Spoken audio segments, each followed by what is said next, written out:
What is up, my peeps? Joshua Smith here at GSD Studios. First off, thank you so much for checking out today's content. I'll make this extremely fast, but I need to plug our sponsors that make this show possible. Our first sponsor is PerfectStormNow.com, by far the most effective and affordable real estate agent website and database platform in the industry. It is the system I use to sell 50+ homes every single month. Check it out at www.perfectstormnow.com. Our second sponsor is my personal real estate agent mentorship program, www.90daymastery.com. All right, you guys, let's dive on into today's content.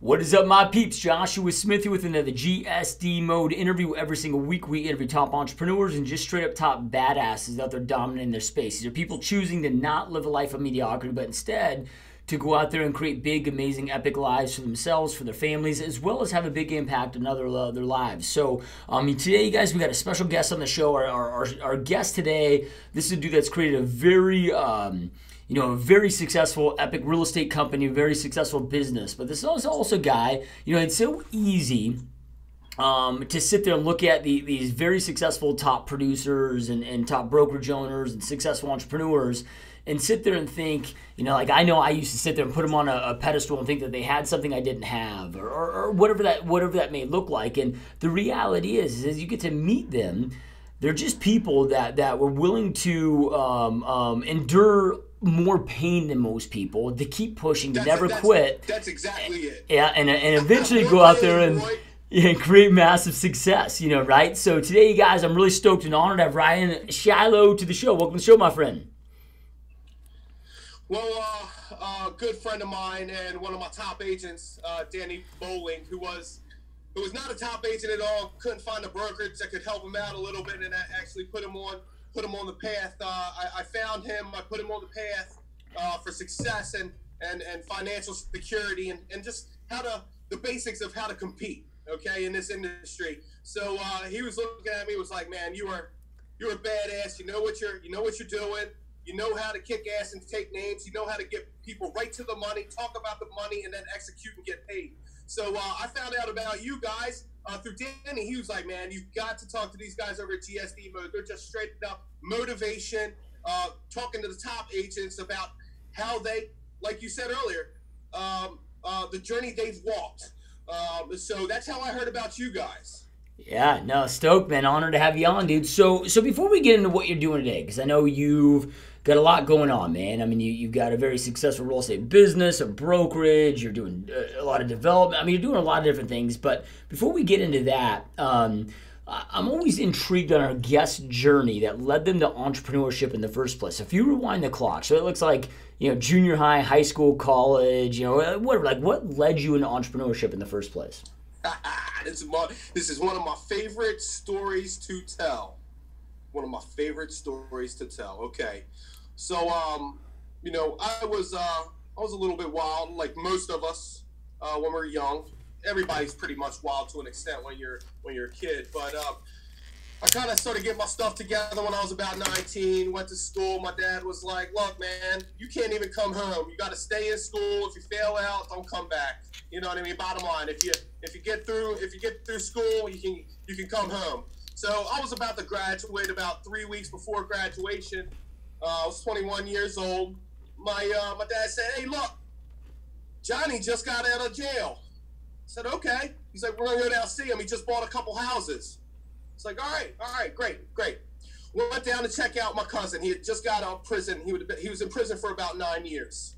And when he got out of prison, he bought himself 2 houses in Baltimore City, southwest Baltimore City, in an area called Pigtown.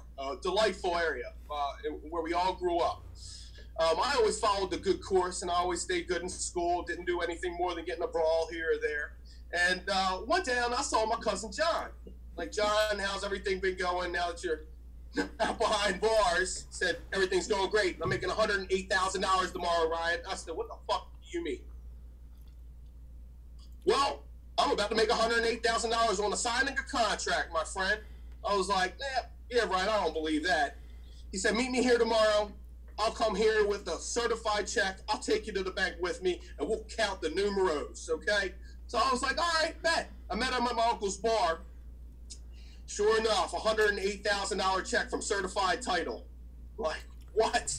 We go up to Federal Savings and Loan on Washington Boulevard in Baltimore City. He cashes the check. We sat back in their back room and counted out everything. And I fell in love.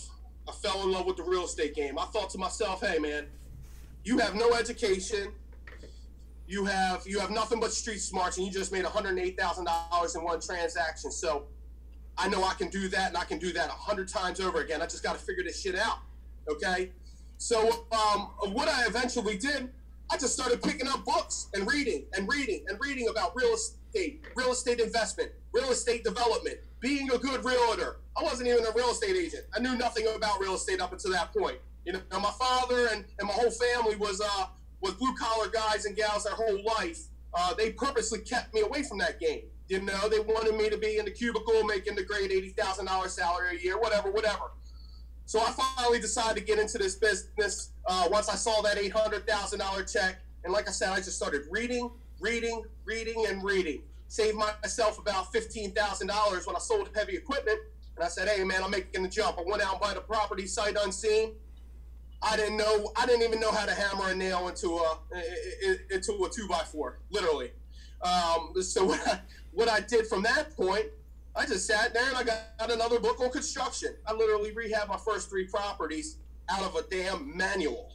You know what I mean? So that was my first step into the business. That was my very first step into the business through a criminal who had been behind bars for 9 months straight and turned around, came out, and signed a contract, and made $108,000, not even 3 months out of prison. Yeah. So that's my start, man. Yeah, crazy, dude. What were you initially? I mean, what was your plan before that happened? Like, you were going to college. What were you going to college for? And kind of what was your? Because, dude, you're 3 weeks from graduating, getting ready to start your next journey of life. Like, what were you going into? I have no fucking clue. Yeah. Literally, I had no clue. Nothing. All I knew is I wanted to make some fucking loot. Yeah. Yeah, love it, dude. All right, man. So you go out there, you acquire these few properties. You're reading a ton of books. You're learning the process.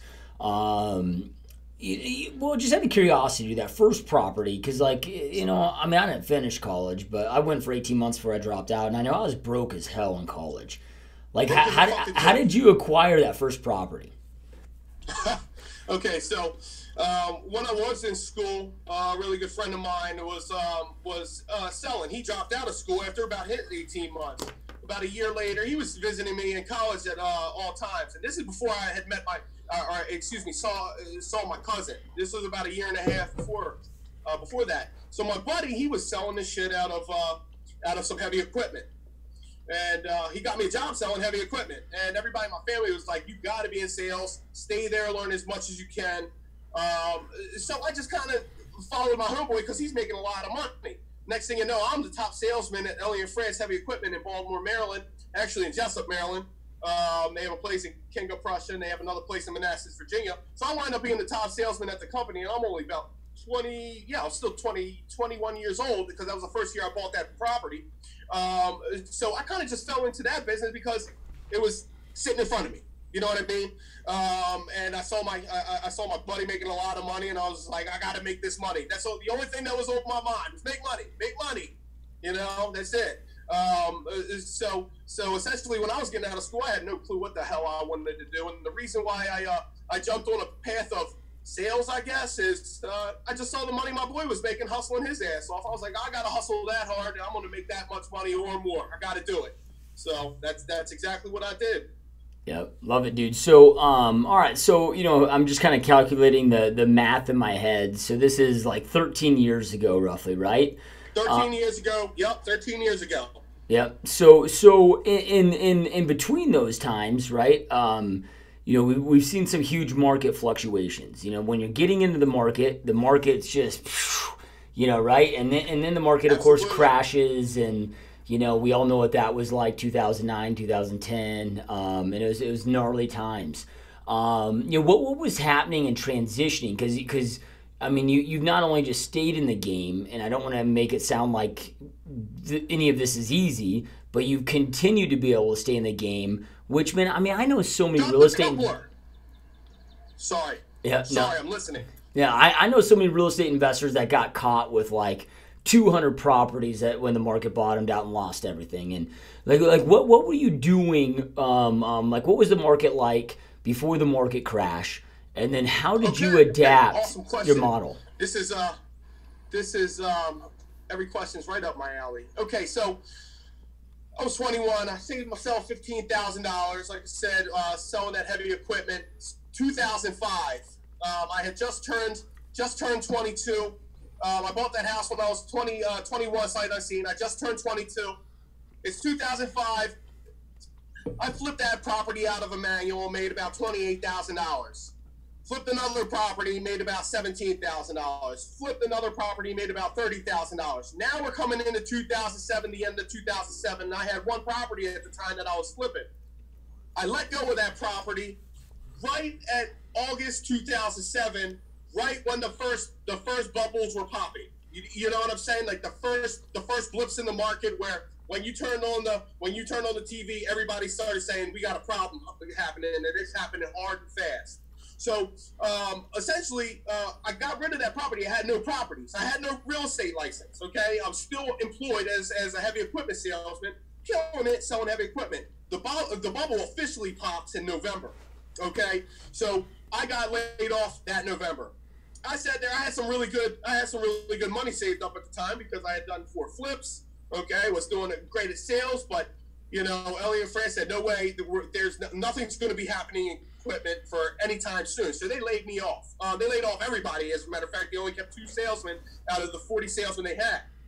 Okay, so once that happened, I didn't know what the hell I wanted to do, but I knew one thing. I was fucking livid. I was really, really, really upset about just life in general. I was like, no way is somebody going to control my life. No way. It's not happening. I can't deal with somebody saying you're making money one day, next day you have to fight for your life, you have to fight for your mortgage. You know what I mean? You have to fight to pay your bills. Find a job. And if you don't find a job, you're going to lose everything that you built so far. So I was just furious. I was just mad at life, okay? Fortunately, I had that money saved up. So I said, screw this. I know real estate. I like real estate. I've read 27, 30 books on real estate. I flipped 4 properties. I knew in my mind that I wasn't 100% confident in what I knew about real estate, but I was confident in my ability. You know what I'm saying? 100% confident in my ability and my own logic. So I was like, look, I'm just going to keep reading. I'm going to go get my real estate license. I'm going to start selling real estate. My mother and father looked at me and said, luckily, I have great parents. Luckily, come from very, very rough neighborhoods. They know the street, but they also educated themselves and broke the social class. So I got to say, I had that support system. But my mother and father looked at me and said, look, Brian, you've never even been through a fucking recession. You have no clue what a recession is. I used to sit in line for oil, for gasoline for 4 fucking hours. You have no clue what's about to happen here. And this is 10,000 times worse than the oil crisis. Okay? You don't even know what this is going to last 10, 15 years, bud. So I said, no way. It's not happening. It's not happening. I sat down. I printed up maybe 3,000 flyers, spent about $5,000 to get these things printed up, put on a suit and tie, got my license, and started hitting every rental that I could possibly find. Every rental complex. I knew nothing about marketing. I knew nothing about anything. Okay? But I knew one thing. My logic told me that people aren't just going to stop buying real estate. Okay? Everybody's got to buy a fucking house. I don't care what the economy's like. Bottom line, if you're renting, you know what that's like. You got to own a property for you and your family. You're not paying attention to the economy. You're paying attention to the fucking people that are slamming and screaming, in the complex that you live in. You're just dying to get out and start your life with your wife or your husband or whatever. So I'm starting to pass out these flyers to nothing but rentals. Never fucking look back. After about 8, 9 months, I was back on track, making over $100,000 a year, and never fucking looked back since. Never looked back since. Yeah, that's exactly how I made it through the recession. Passing out fucking flyers to rentals. Yeah, love it, dude. So the vast majority of our listeners are real estate agents in the traditional game, right? I think that every realtor I've ever met, I know that every realtor I've ever met having a conversation with. Can I stop you real quick and ask you a question, my friend? Yeah. So you got a lot of realtors watching. I apologize. I wanna kind of tone it down. I was under the impression that I could be just myself. I just want to let you guys know that I'm a suit and tie guy when I meet my clients, and not one wrong language comes out of my mouth. You feel me? Yeah. Well, it's So I have a lot of realtors and other professionals watching me, like, oh my God, this cat's not professional at all. But I am the ultimate professional. I got a master's degree from Hopkins, real estate development. I sold $18 million last year. Okay, so I'm highly professional and on point. So anybody that is watching this, by all means, I am a professional. So I'm talking to you as if you were my best friend that I grew up in Big Town with. Okay. Well, this is the exact reason why we're the #1 most downloaded podcast in real estate space, That's right? Because I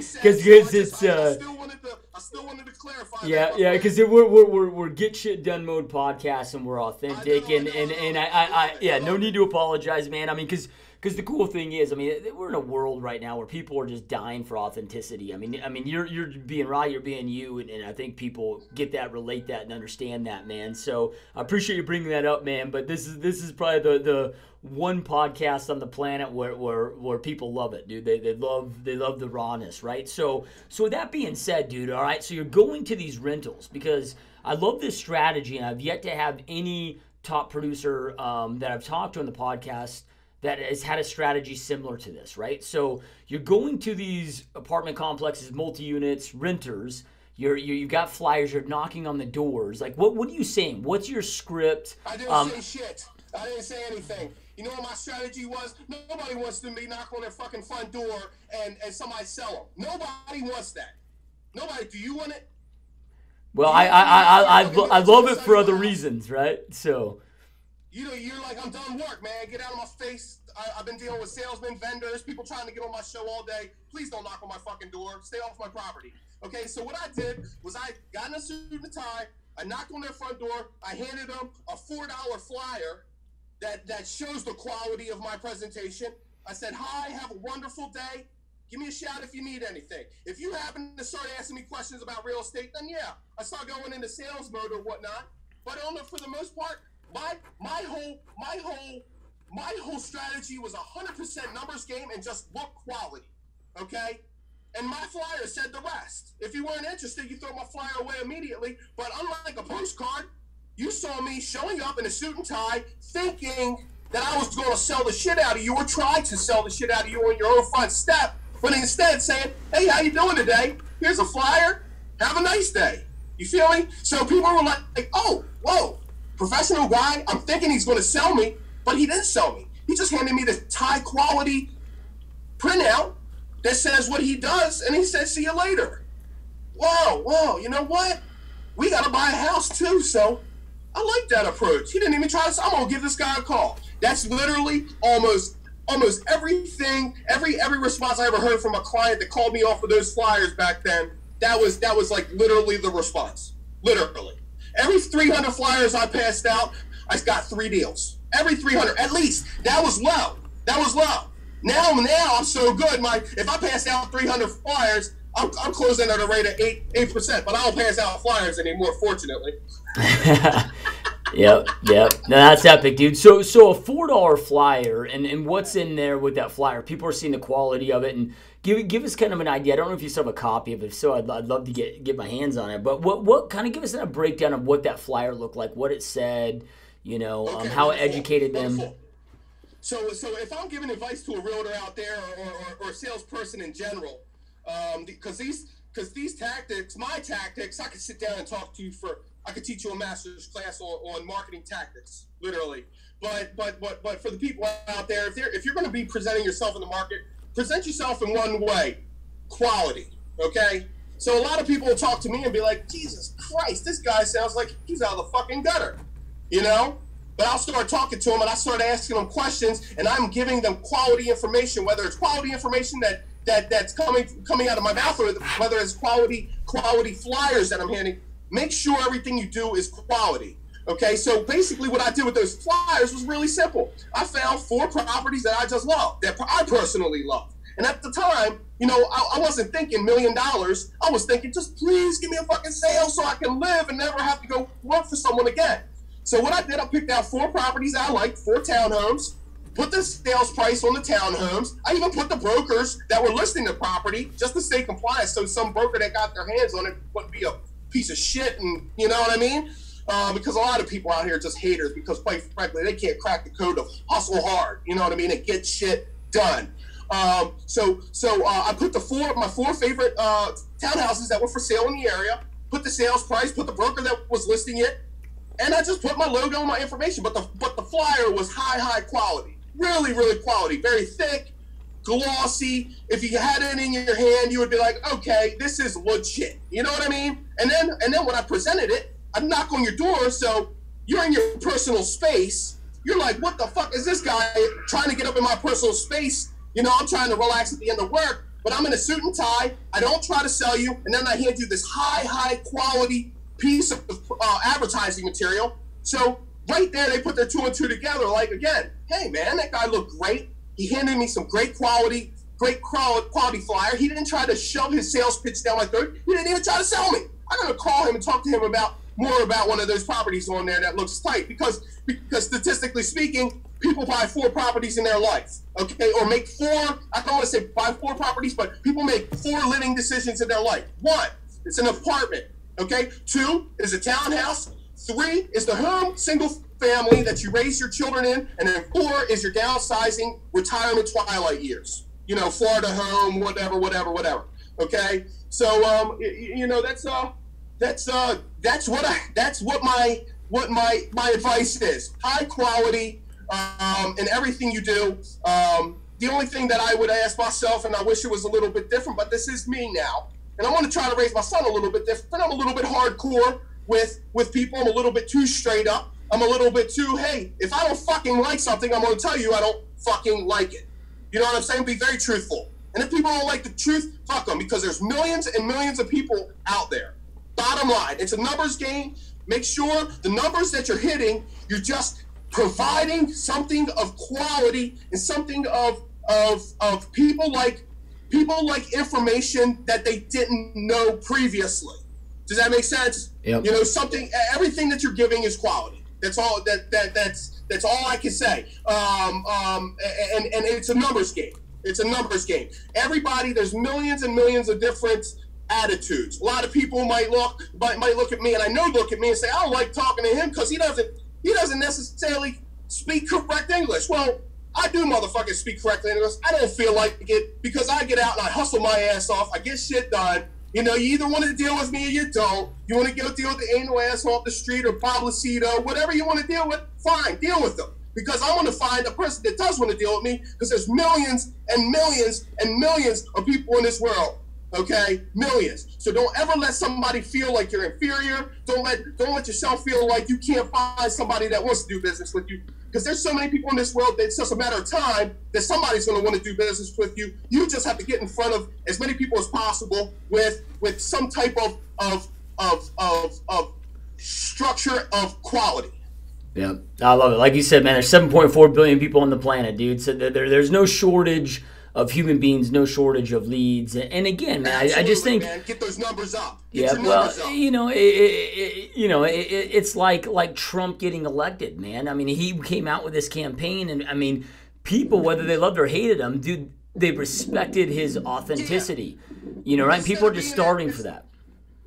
Instead of being at a conference in Washington, his ass was sitting with the poor farmers in Kentucky that needed help, and he was saying, hey, look, I'm gonna see all Americans. I don't just see Democrats. I don't just see Republicans. I just see America, and I'm gonna talk to as much as America as possible, and I'm gonna let as many people in America know that I'm trying to get shit done and actually make this country great again.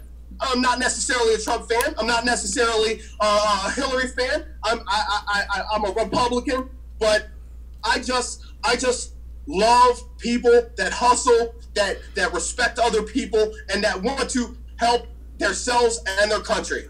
Yep. Love it, man. Love it, dude. Well, and you got so much energy and passion, man. I got to imagine, the right person just vibes off of it, man, right? So, all right, dude. So, okay, so you're busting out this strategy. You're busting your ass off. You're very quickly back up to 6 figures plus a year doing this. I literally only made 1 year. 1 year, my whole life did I not make 6 figures. That was the very first year. That very first 9 months, which was that tax return year, I did 57,000 commission, and then after that, I've always broke 100,000 this year, or excuse me, in 2016, broke 238,000. Yep. So then, so at this point, because you transitioned from being a real estate flipper on the investment side now to building more of a traditional real estate business. That came out of left field. Yep. So has that continued to have you just continued to focus and expand on the real estate traditional side, or have you now merged back in to the investment side? Or are you doing a combination of both? Like what does that look like, and how is that structured over the years? I am a true real estate lover at the end of the day. It's just something about building. To me, there's the epitome of life is your home, your shelter. I'm just a true real estate lover. I never ever left investing. So as I was selling this real estate, I could show you the tax transfers. I did at least 2 rehabs every single year right through the recession, literally. So I never walked away from investing. I never just solely focused on the brokerage.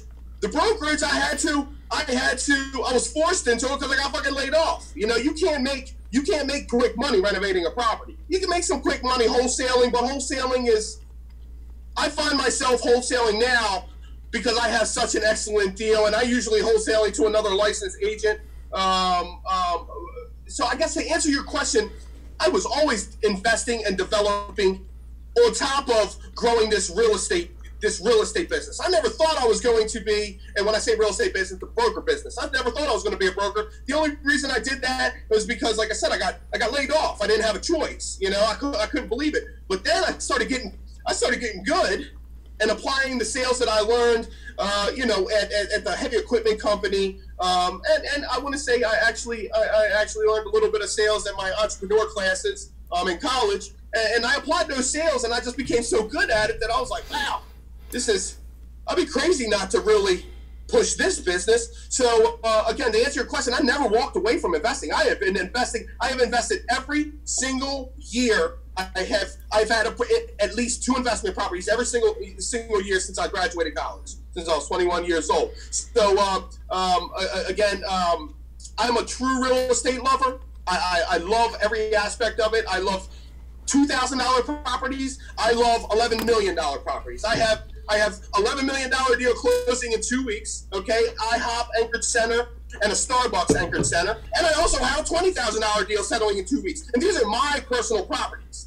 Do you understand what I'm saying? I just love it all. I love it all when it comes to real estate. And the reason I love it all is because if you have the energy, you have the pain threshold to get through the tough times, because there's ups and downs in this business. And one thing we're always striving for is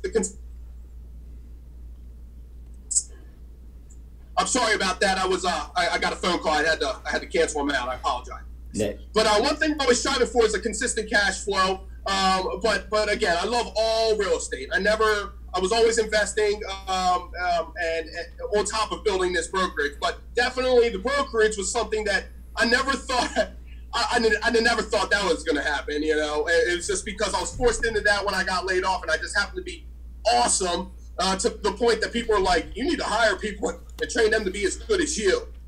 So that's my story as far as which business I built and decided to focus on. I'm focused on all aspects of real estate, literally. Yeah. So let's talk about the direction of going from, and I know the verbiage is different in certain areas. Realtors are classified as brokers, and in some areas they're classified as realtors, and brokers are the actual broker owner of the company. And I know, again, you're kind of all of those things.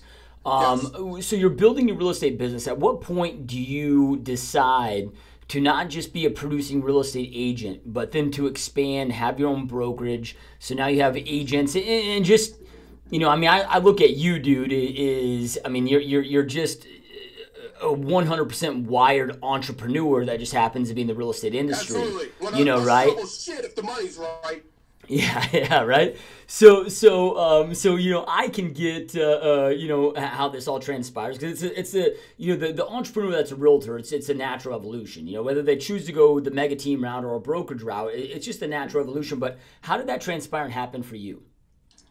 Okay, my friend. Logically, in my life, we live for two things. This is what I think, at least. I mean, like everybody else could live for other things. But I've always wanted a family. Who doesn't want a family, right? That's the number one. Number two is growth, okay? And logical growth. To me, why would you not grow as fast as you possibly can when you have the chance to, okay? So when I started selling real estate and I started being like, wow, damn, I'm really good at this. I haven't even been a realtor for, a real estate agent for more than, a year yet.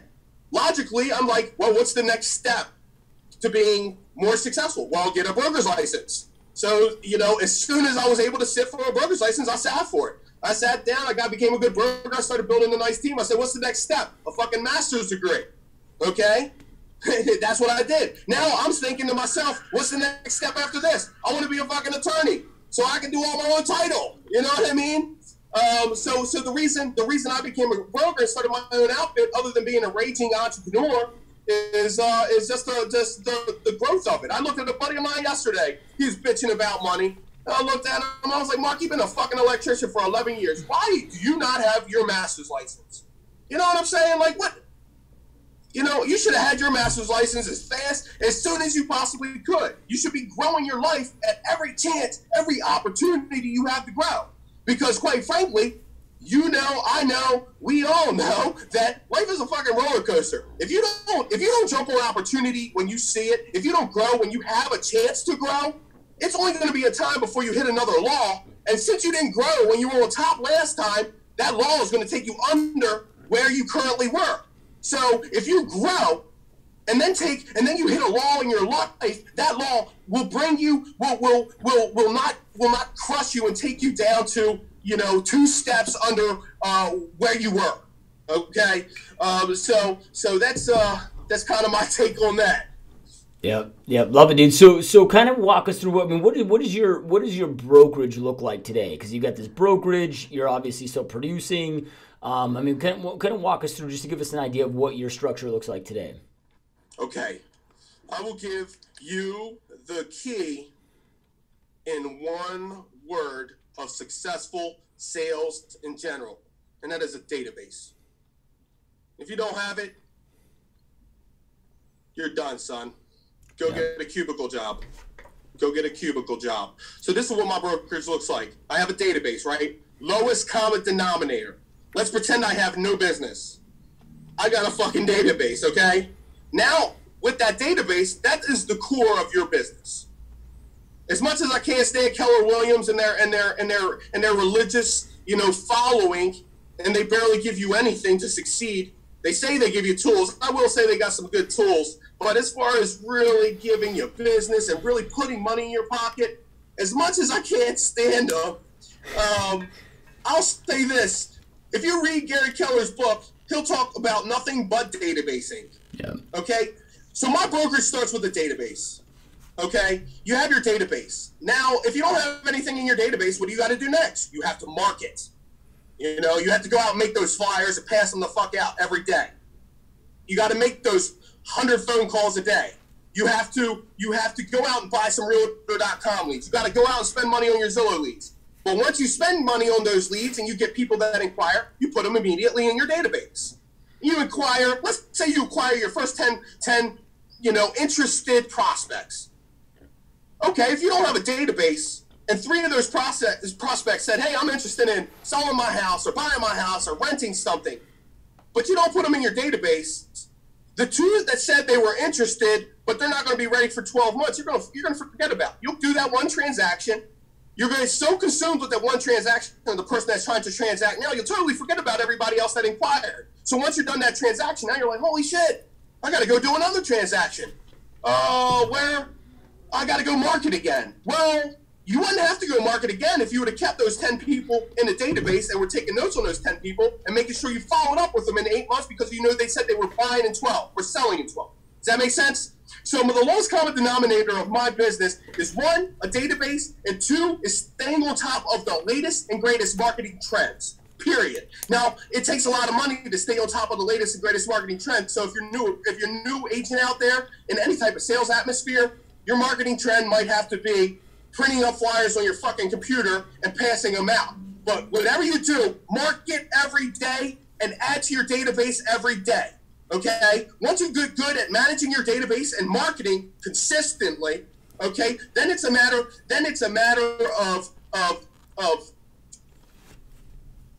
staying on top of the marketing trends and saving money to do the top marketing trends. But the lowest common denominator, again, is your database and your marketing. Without marketing, you have nothing. Nothing. Everybody remember, market. If you have no money, print it up on your printer, go pass out 100 flyers that you printed off of your printer. Guarantee you're going to get one person interested. Add that one person to the database. Okay? If you don't even have enough money to afford paper, go to your mom's house, pick up their phone, and dial 100 people out of the fucking phone book. And if you don't know how, ask Troy to get my number, give me a call, and I'll show you how. Yep. Yeah, no, I love it, dude. Yeah, man, I mean, so many people just try to overcomplicate the shit out of this industry, and Exactly. it's so simplistic, right? You hit it right on the head. It's not complicated. Yeah, yeah. Find people interested in your product or service. When I got laid off, I was freaking out, you know. Who wouldn't be? You know what I mean? I'm 21. Or no, actually, I was 20. I'm sorry, I'm 24 at the time. I'm getting laid off. I'm like, holy shit. I know about real estate. I'm not licensed. I have no job. I got some money saved. What the fuck am I going to do? I never want to get another job where I can just get laid off and fired again. What am I going to climb a corporate ladder, make $300,000 a year like everybody dreams? Then they lay your ass off? Who cares how much you made last year? It's about what the fuck you're doing right now. Right. It's about what's going to happen tomorrow, right? So I was like, what do I do here? Well, one thing I knew real estate pretty well. And the next thing I knew is if I don't have someone interested in buying or selling real estate, who the fuck cares what I know about real estate? Because I don't have anybody to sell it to. I can't make any money. Marketing is everything. Marketing is hands down everything, no matter what your business. Real estate, selling cars, selling pencils. I don't care what it is. You have to market. All right, sorry you guys, we had a brief disruption with the video there. You didn't see it because we edited it together, but you do see a change of scenery with Ryan now in his car with that. So, but anyway, Ryan, you know, I wanted to ask, dude, because you had mentioned, you know, okay, hey, man, I mean, you want to work your database, you want to take massive action, but the other thing that you talked about is if you have the financial means to do so, to go out there and make sure that you're, you know, really staying ahead of the real estate trends and doing that. So what are some of the things that you're doing now inside your business that are kind of, you know, front of the industry, whether that may be some, you know, kind of, I don't know if you're doing some like, you know, in-depth Facebook ninja tactics or whatever that is. Like, what are some of those things that you're doing, you know, being that forward thinker that you are? Well, right now, I've got the business and the marketing model down to such a science. I don't have to do much of anything else. But I'll tell you what I'm doing right now. Number one, every week, okay, I literally time it. I do at least 4 hours of just straight research on market trends, okay? And I did that for countless years straight. And much more than 4 hours when I was younger and I didn't know marketing as well as I do now. But what I'm doing right now, the biggest thing is content, okay? Similar to what you're doing, you're all video content, okay? I haven't gotten that sophisticated yet. I've actually been thinking about doing my own podcast for the local area. for real estate as well and entrepreneurship. But my biggest marketing is content development and linking. Okay, and if you've been in the marketing game and if you've been in the webosphere and Web 2.0, this is no new thing. Okay, but in my opinion, when I talk to people about this that are in our business, nobody really knows about it except the most sophisticated. And the most sophisticated don't even have it down to a science. They're like, yeah, I pay somebody for that, so I know a little bit about it. But I really concentrate on content. I'm just constantly making pages on my website and just talking real estate. I'm blogging. I'm constantly linking back and forth, constantly trying to get a podcast like we're doing now, trying to do everything that builds content. I'm really looking to jump the video content, but where I am now, I'm doing about 200 leads a month through my website, which is a Real Geeks website. I'm sure you've heard of Real Geeks. Yep. Similar to Boomtown, but I'm boosting all the content on there. Now, the one big, what I think is going to be huge, and it's already huge on a very large corporate level where people have the funds to invest, is artificial intelligence. Yep. I believe, I haven't seen Boomtown recently, but I've heard that they're doing a little bit of AI with their systems. Artificial intelligence is what I see, and I'm trying to sink my hooks into a system that's going to start using a rudimentary artificial intelligence algorithm. Okay, I don't have anything in place like that, but you kind of asked me the question, like, what are you doing, or what are you seeing, or what are you trying to do? I'm trying to get involved with artificial intelligence, where I can look at my database and it is immediately telling me that, hey, Troy just went to Facebook and looked at 3 people's pages that are involved in real estate. He also went over to Bing and Googled something, or Bing something about a mortgage. He also went over to Google and basically the algorithm is tracing your footsteps, usually via a cookie. Okay, I'm sure you know what that is, but a lot of people don't know what that is. It's where when you visit a place, they place a small tracking code on you, if you will, and they can watch you go wherever you are. And unless you clear your whole computer, you're always going to have that cookie following you, reporting back to me what you're looking at, and then it's making a prediction of how serious you are of a buyer, or a seller, or a renter, or a large commercial investor doing research, analytical research, due diligence, and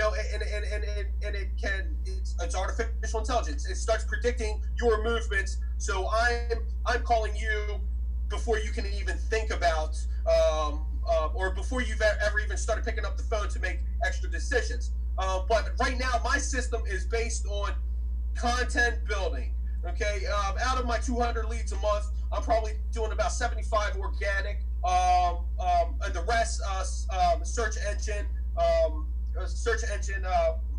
marketing, SEM, Facebook pay-per-click, Google pay-per-click, Bing pay-per-click. But there is no question that, in my opinion, the most crucial part of anybody's business, other than your database and your marketing, is your web presence, and that comes by way of content, and more content. If you don't have time to do the content, pay somebody. But if you're a broke agent starting, you got to sit there. You got to spend your 3 hours a day blogging, building pages on your website, and just talking about what you do, or typing about what you do, or videotaping about what you do, and presenting that on the web.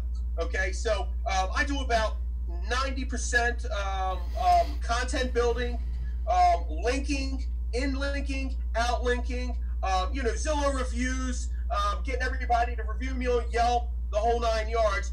And then I have about 10% of extremely direct mail marketing, where I'll give you, for instance, we just sent out 10,000 mailers to everybody that has a 720 score or better.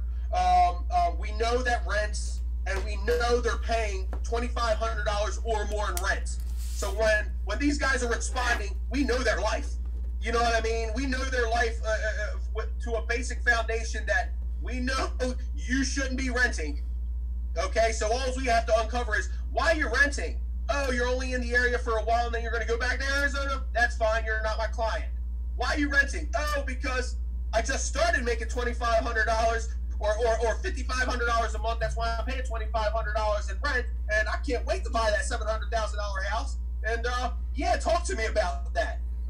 So again, 90% of my marketing is all web-based. I have my website, and I just type about real estate, how I feel about real estate, how I feel about the market, how I feel about my neighborhoods and my areas, how I feel about financing that's going on. Sometimes I'll just blog or content build about something funny that deals with real estate. I'm sure if you've done your research, it's always good to drop stuff that's not all business, but it's a little bit more light. So I just, on days that I don't know what to talk about, I'll literally talk about my 3-year-old son and how he loves, playing in the backyard, in the garden I just did, and maybe you should do it for your home too if you have kids. You know what I mean? So it's just constant content building. After the content building, it's linking out to other websites, asking people like you to link to my website. Okay, and then linking inside of my website. And again, last, I do the very, very, very direct marketing. Like I said, fortunately, I don't have to pass out flyers anymore. Yeah. So, yeah, no, AI is where it's at next. AI. Yeah. AI is where it's at. Yeah. No, I love it, man, and that's here, but it's going to be here, and it's going to be the next major. AI is going to be the next Facebook of some sort. I don't know what type of AI is going to be the next big technological revolution, but it's going to be artificial intelligence. It's going to be the next level of marketing. So if you were running a business that is successful, which you are, I'm starting to, and other people out there, I would say start putting your focus on what's going on in the artificial intelligence community. Adobe is a big forerunner of the artificial intelligence community. It's so fresh right now. There is no standard, and there is no standard in sight. So if we get on the artificial intelligence before the standards are met, we're going to get the highest quality leads, because everybody knows the highest quality leads come from media that everyone else isn't doing yet. Yep. So if you ask me what I'm doing, it's mostly content building, linking, and pay-per-click investment, very direct mail with calculated criteria, and then I'm constantly studying this artificial intelligence because I know it's going to be the next big thing. And Yep. Anybody in IT will tell you it's the next big thing. What more and more you're seeing movies about robots. You're seeing robots that are doing the jobs of dogs, because a dog's not going to die in a collapsed building. Who cares? A robot's not going to die in a collapsed building. Where your dog is. I mean, artificial intelligence is going to take over everything. Yeah, it's going to be a gnarly ride, man. And the cool thing about it too is, those that are watching and listening to this podcast, I would never, of course, recommend that you don't watch the podcast and watch, and focus on real estate related information. But the real estate industry just tends to be so far behind, right? It's subscribing to things like tech trends. What's that? It's reactionary. People are reacting. Yep. So when you go out there and go to outside sources, I'm at least once a week I'm on tech trends, right? And right. Same thing. I couldn't agree more, man. And I mean, and Facebook is a brilliant example of this. I mean, we can sit there and see who has those behaviors, who's been Googling top home renovations to make before selling your home, and they're tracking that, and you're already seeing some of that. But I couldn't agree more, dude. When it comes to that really targeted direct mail, like that 720 plus credit score for those that are renting, there's a lot of these list companies out there that you can purchase lists from, but man, accuracy becomes an issue with some of these. Have you found like a really good place that you would recommend where you're getting this data from?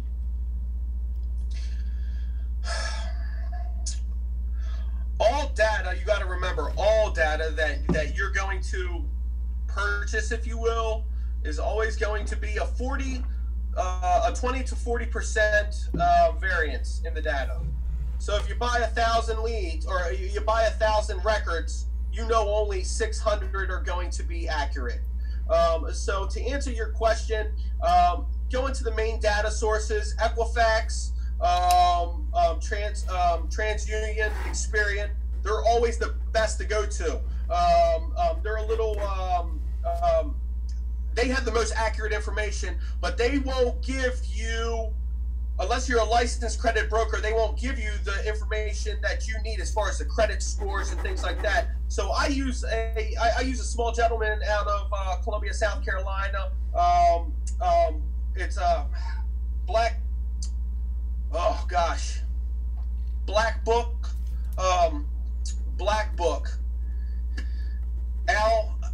I can't remember the gentleman's name. And I also use Info USA.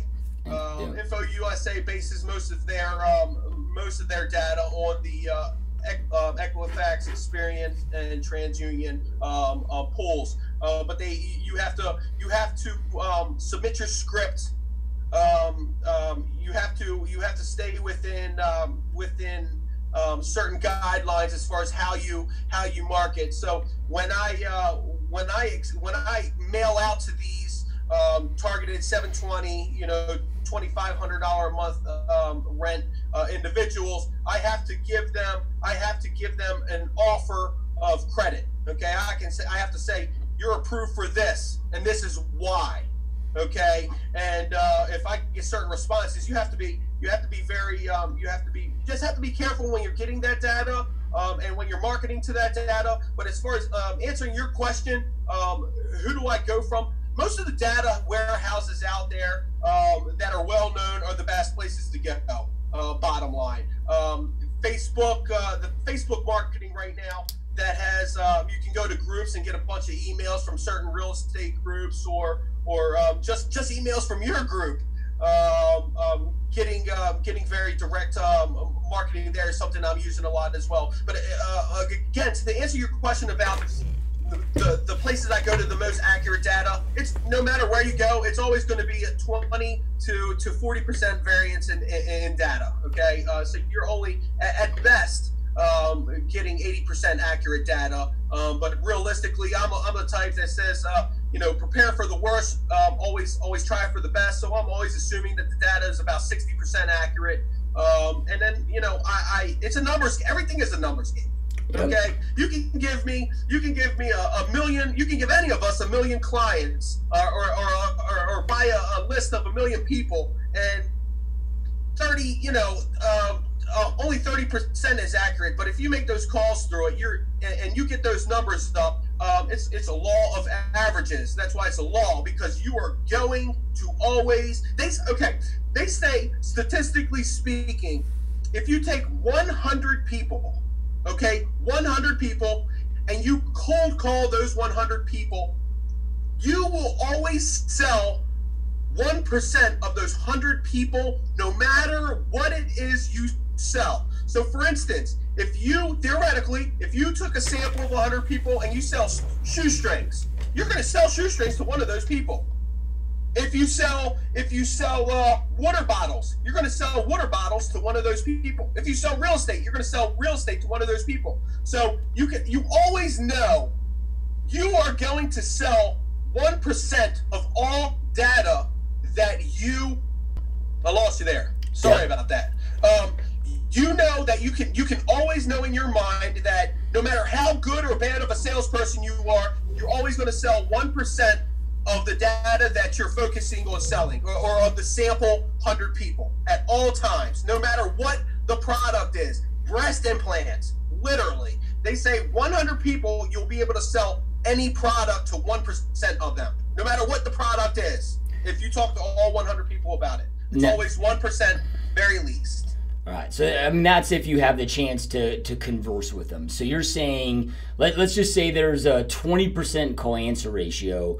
So you're saying that you'd have to call in 500 people to have the 100 conversations to sell one home. No. sample of 100 people. I could call 100 people and theoretically only 10 of them will answer. One of those 10 are going to do business if you call all 100. And So you found that to get 100 on the phone to sell one. They say statistically speaking that 100 people you contact, whatever product it is you sell, heavy equipment, anything, that if you contact 100 people, and this is theoretically, if only 10 people out of the 100 people answer, you're going to be able to sell your product to 1% of that 100, even if only 10 people answer out of the 100. Yeah. I mean, I would agree with that. I will say this, the caveat is you might have to call that 100 people 5 times over and over. So you'll get 10 people to answer one time, you might get 4 people to answer the next time, you might get 30 people to answer the other time. But if you consistently market to that 100 sample, you are going to sell 1%. Yeah. No matter what the product. So I could take 100 people and I could call that 100 people over and over again throughout the year, and I'm always going to make one sale, period, out of that 100 people. They say if you have a 300-person database, this is right out of Keller Williams' the Red Book, Millionaire Agent. If you have 300 people in your database statistically, and you constantly call that database, you are statistically speaking going to make $60,000 a year. So if you have 600 people in your database and you stay in contact throughout the whole year, you never get one more lead in your database, and you just stay consistently following up with those 600 people, you should make $120,000 a year. Yeah. Literally. Yeah. Well, and like you said, it's that constant contact. I mean, the average real estate agent follows up with a lead in 40 minutes and only follows up twice. So they're like, well, I'm not getting those numbers. Well, you got to keep following up. I would say the average real estate agent doesn't even do that, man. Yeah. It's sad. Well, that's the average agent that does follow up, right? The average salesperson. Now, I don't want to say real estate agent. Let's just say the average salesperson doesn't even follow up. Yeah. Yep, 100%, dude. So, all right, man. So, if you look at your business today, right? I mean, you're still involved in buying and flipping homes and doing wholesaling deals and doing that end of it. You've got your real estate business, the traditional side that you're growing. You got a lot going on, dude. I mean, how do you manage your schedule? Because a lot of times we just get torn in so many directions, and it's so easy to let these things slip. So, what do you do to manage your schedule to make sure that you're not dropping the ball in one of these areas? I run that database. Everything I do is in my database. If I have a renovation going on, and let's say I have four contractors on that renovation, I have 4 contacts in my database that I'm going to mark as hot. And every single morning at 7 o'clock, I go over my hots in my database. So I know who I have to contact throughout the day. And if I have a busy day where I can't contact everybody, I delegate. And just like you said, if I can't delegate, I'm not going to be involved in that business. Okay? But it all comes down to the database. If you don't have it and you don't manage it, you can't manage your life. You can't manage your time. Okay, so if I have 30 rehabs going on and I have 100 clients, I'll see all 100, let's say 130 contacts. I'll see all 130 contacts, and I might say, you know what? I can't hit all 130 contacts today. I can do about 40 of these contacts. I'll look at one of my agents like Danny and say, hey, Danny, make sure you touch all 100 contacts. Look at the last note that was left in on the database, and just reference the note and make sure you're still on point with that contact, okay? So it's all based on the database. Your time management comes down to your database. If you do not have a database, you can't manage your time. Because your goal is to get so busy, you can't manage, right? And the only way you can manage is to have some type of organization, hence why a company is called an organization, okay? And you can't be organized if you don't have a database to stay organized. Bottom line. So when I start getting really, really busy, how I manage is the very first hire. Now, I'm sure you've heard this millions of times, is an assistant. Hire an assistant. So my very first hire was a licensed assistant. Okay, then I moved her out of the assistant position. She's now selling real estate. We hired a new assistant. That's the assistant of her and I. Okay, and that's when the whole team started. Now there's 17 of us with one assistant for all 17. Now it's getting to the point that my assistant needs an assistant for the 17 of us. Yeah. You know, but it all starts with the database, and your first hire needs to be an assistant that does anything from manage your database with you to typing letters to, you know, going to pick up your lunch because you don't have time. Yep, love it, dude. Couldn't agree more, man. So then, on a personal level, because I know, you know, Danny, when he connected us and then was kind of sharing with your backstory, you know, about this. I know somebody that's listening to this right now, they may be like, oh, dude, this guy's, you know, been making plus figures for 12 years straight, and you know, people a lot of times hear the successes, but they don't hear about those tough times and those things that we have to overcome. And you know, what have been some of those inside your business and your life and other things that most people would just allow to crumble, but you've been able to keep pushing through and continue succeeding. And then with that being said, though, too, the last point of this is then in those tough moments, how do you stay so? Because I mean, you're such a positive, energetic dude, you know, right? Like, how do you keep pushing through and keep that same positive energy when you're going through those painful moments? That is something. That's something that that is like the essence of us as humans, man. It's like I hate to say this, but it's like some people have it and some people don't. Yeah. I think you know what I mean by that. And when it comes to myself and hard times and the hard times that I've been through financially, or 4 months of not closing a deal, and you know, lights are getting ready to be turned off, you know, that's when me as a person, I don't know what it is, but that's when me as a person, I say a prayer to myself, and I just say, no, I'm not going to be a victim of life, you know. And it's a personality trait, man. That's something that I can't tell you what to do when you're in the gutter. I can sit here and I can motivate you as much as I can possibly motivate you, but if you can't handle the pressure, you can't handle the pressure. You know, everybody, I do believe that things are people are meant for things. You know what I mean?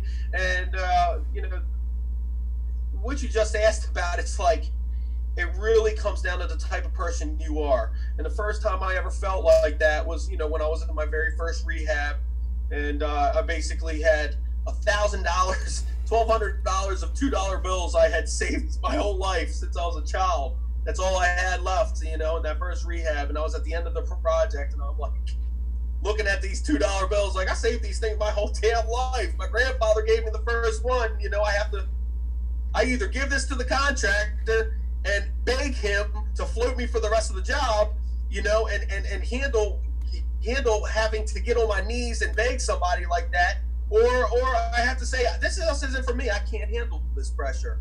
And you know, it's more of a personal. It's just personal at that point. You have to make that decision. Hey, am I going to be a victim in this business, whatever it is, whether it's real estate, whether it's trying to be a professional baseball player? You just have to ask yourself, am I going to try to hang? Am I going to keep pushing? And you know, and knowing in your mind that, hey, you might not be successful at this, but if you don't keep pushing, you definitely won't be successful at this. Whether it's, again, real estate, baseball, what have you, it really comes down to a personal attitude. So anybody listening, when you feel bad, you got to stay positive. Bottom line, you got to stay positive and never give up. And you can't be scared to ask people for help as well. You know what I mean? You really can't. There's millions of people in the world. There's lots and lots and lots of help out there. You saying you love training people, you're somebody out there that's willing to help somebody. You know what I mean?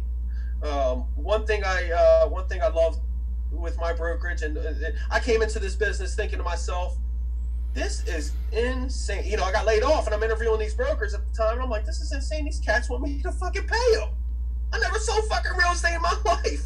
I'm not gonna pay you, you know. And I thought to myself, when I become a broker, if I become a broker, I will never ask somebody to pay me. I'm going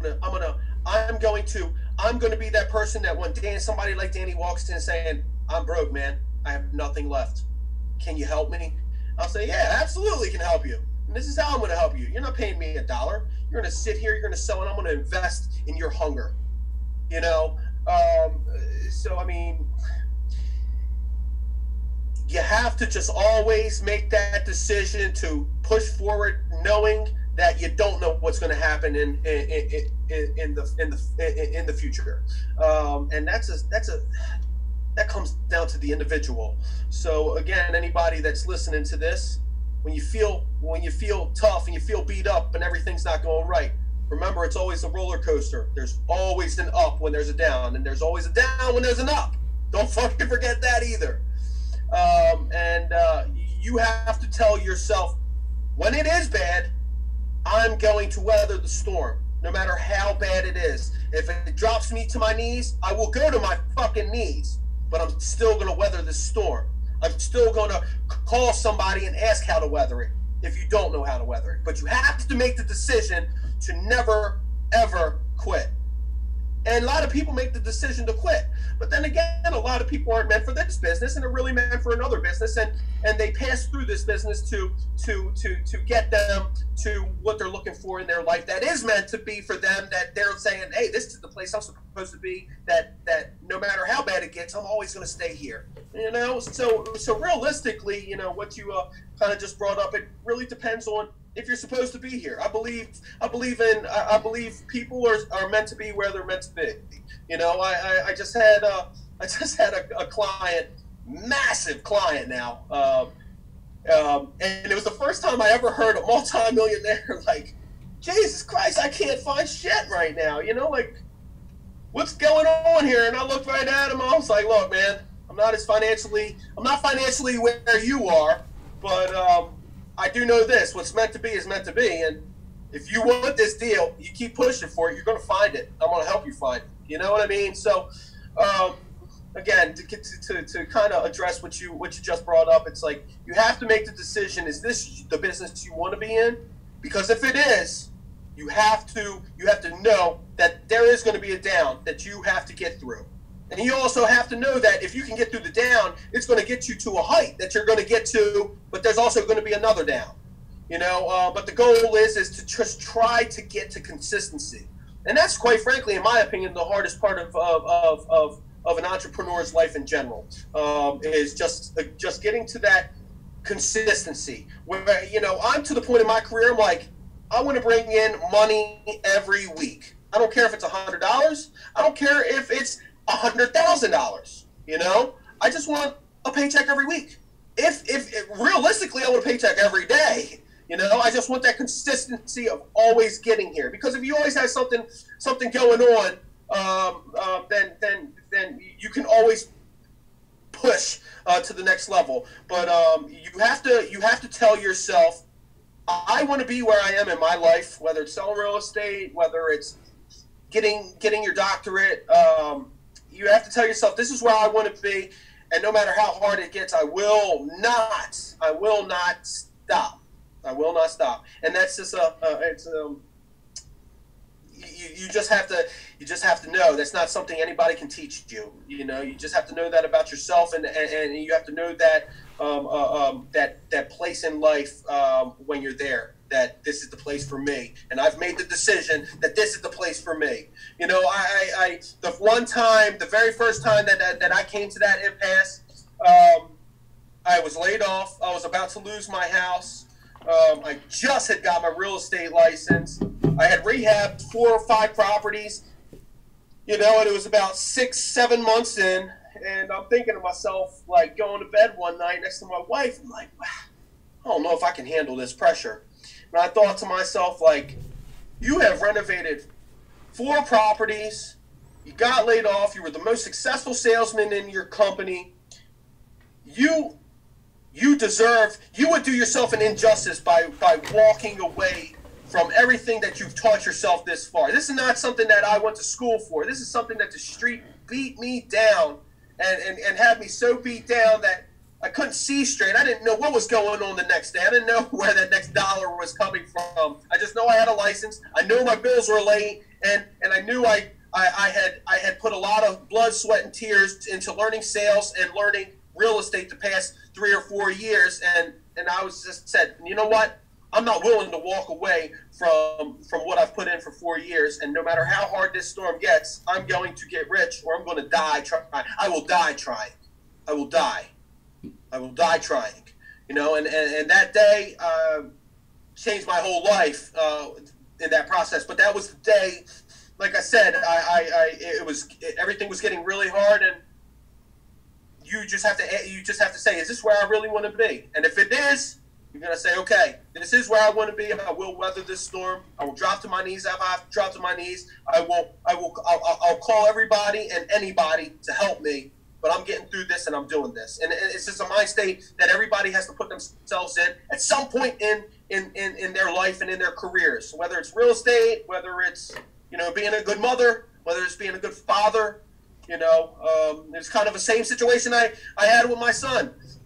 You know, I just had a newborn son, and I said to myself, I work constantly, you know, because I love to work. I love to work. I don't work because I have to work. I work because I love to work. You know, and I said something to myself like, I'm not going to work as hard as I'm used to working. I'm going to learn how to delegate better. I'm going to learn how to be more efficient. And even if I don't learn how to delegate better and be more efficient, I made a decision. I'm going to be a father, and I'm going to be with my son. And that's more important than real estate. That's more. But I know a lot of people that they're like, no, my business is more important than that. My wife will take care of my son, or my husband will take care of my son. But I made that decision for the second time in my life when my son was born.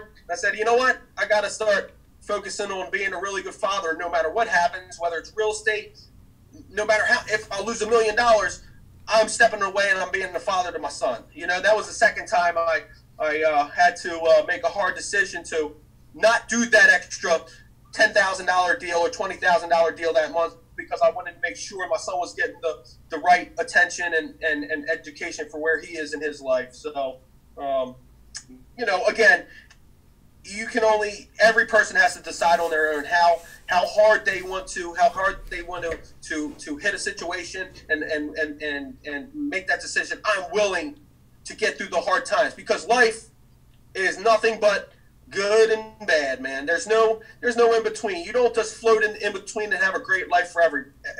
Everybody has their own struggles. You have to decide, hey, this is the struggle that I'm willing to deal with. I'm not willing to deal with that struggle, but I'm willing to deal with this struggle no matter what it brings, you know? So, you know, it's almost, you can't teach that. You can't teach that.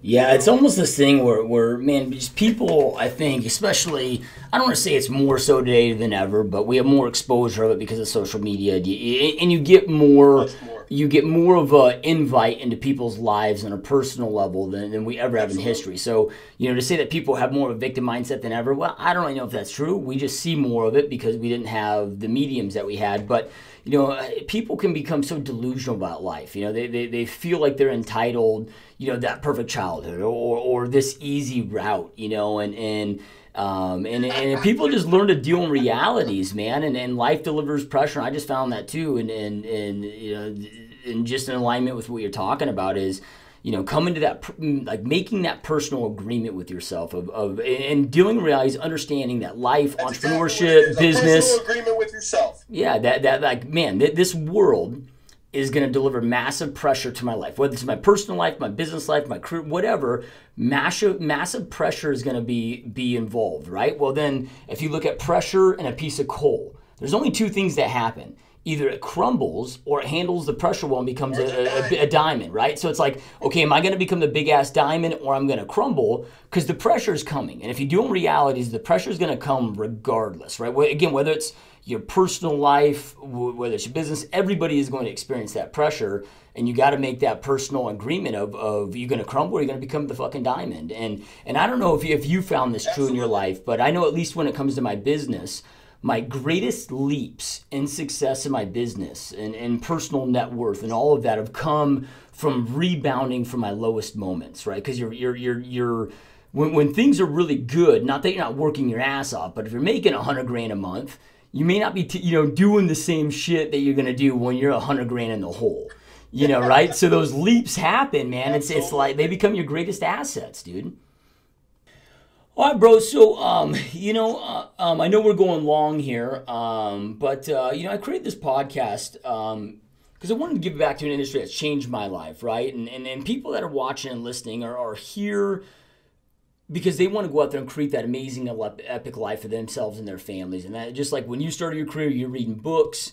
When you and I first started our careers the same year, podcasts really didn't exist. Shit, there was no YouTube, there was no Facebook, right? So it's kind of crazy, but to think about, but yeah, right. So, but with that being said, man, people are here because they want to get the information from doers like yourself to go out there and create those lives they know they want and they deserve. Do you have any last pieces of words, advice, inspiration that you'd like to leave our listeners with so they can go out there and do exactly that? If I had to give anybody advice, I would say it sounds kind of cheesy, but if you're going to be in this business, there's only one word of advice that I can give you that I even tell everybody I interview for my brokerage. I'm like, if there's one thing that you leave with, as far as this business is concerned, that I impressed upon you is your database, man. You gotta have it, and you gotta manage it every day, even if it's 1 hour. Yeah. Your database is everything, and manage it on a daily basis. Add to it every day. Work on it every day. A database is the lowest common denominator of success in this business. It is your organization. Everything stems from it. Everything. So, but if I had to leave you with a bit of personal advice that has nothing to do with business and it has to do with the heart and the soul, make that pact with yourself and never ever give up. Yeah, man. I mean, I couldn't agree more. Dude. I mean, if you interviewed the top 100 residential real estate agents on the planet and you asked them, "What's your number one asset in this business?" I guarantee you, every one of them would say your database.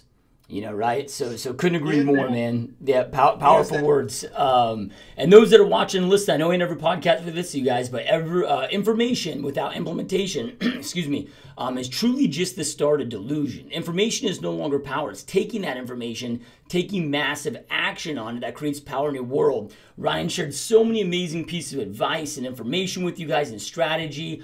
Make sure to take action on something Ryan shared with you today and go out there and create that life you know you want and deserve. And Ryan, man, I know you're a busy man. I know you had to do this this interview between meetings while you're on the job site, man. So truly appreciate you being here, dude. This has been an honor, my friend.